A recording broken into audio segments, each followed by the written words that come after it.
Weather Service in Wakefield has issued a severe thunderstorm warning for southeastern Camden County, eastern Currituck County, until 9:15 p.m. Eastern Daylight Time. At 8:24 p.m. Eastern Daylight Time, National Weather Service Doppler radar indicated a line of severe thunderstorms capable of producing quarter-size hail and destructive winds in excess of 70 miles per hour. These storms were located along a line extending from Currituck to Granby to 12 miles east of Columbia and moving east at 25 miles per hour. Severe thunderstorms will be near Corral around 8:40 p.m. Eastern Daylight Time. Point Harbor around 8:45 p.m. Eastern Daylight Time.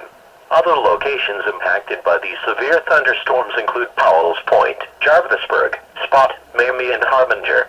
Severe thunderstorms produce damaging wind in excess of 60 miles per hour, destructive hail, deadly lightning, and very heavy rain. For your protection, move to an interior room on the lowest floor of your home or business. Heavy rains flood roads quickly, so do not drive into areas where water covers the road.